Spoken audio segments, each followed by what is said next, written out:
Dans un état de grande excitation, plus de 500 chefs français se sont réunis à Tours lundi pour peut-être recevoir une, 2 ou 3 étoiles du prestigieux guide Michelin, qui a déjà annoncé que le millésime 2024 réserverait quelques surprises.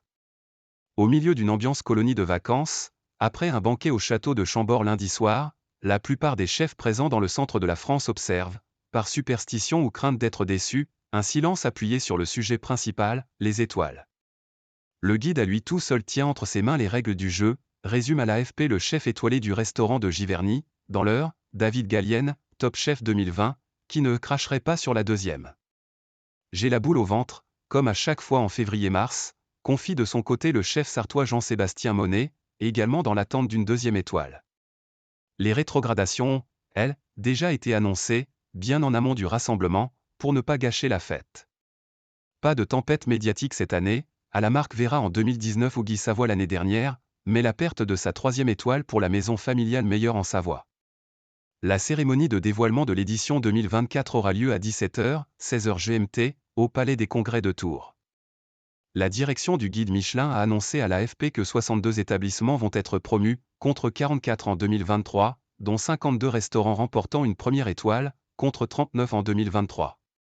Parmi ces 52 adresses, 23 ont ouvert dans l'année et, selon les inspecteurs, ont déjà passé le test de la régularité et de la robustesse. Terroir. Il y aura en 2024 quelques pépites mais aussi des chefs passés dans des cuisines de renom et la revanche des seconds de l'ombre devenus Masterchef, a appris l'AFP. L'année dernière avait vu la consécration d'un seul nouveau triple étoilé, Alexandre Couillon, du restaurant La Marine à Noirmoutier, Vendée.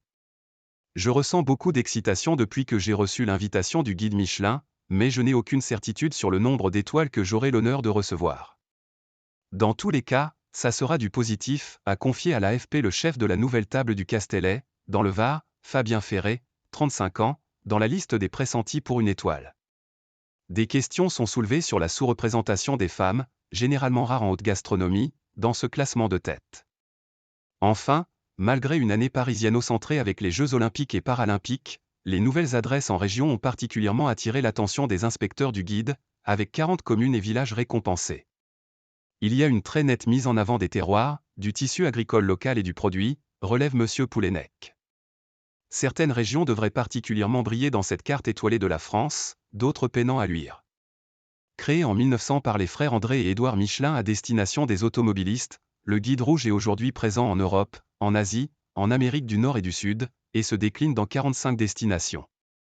Autant décrié que respecté et craint par les chefs obsédés par les étoiles, le Michelin fait toujours la pluie et le beau temps sur la gastronomie mondiale, même si ses ventes papier sont en chute libre, soit moins 62% en 10 ans selon Livre Hebdo, et que d'autres palmarès, Go et Millau, la liste, 50 best, viennent le bousculer.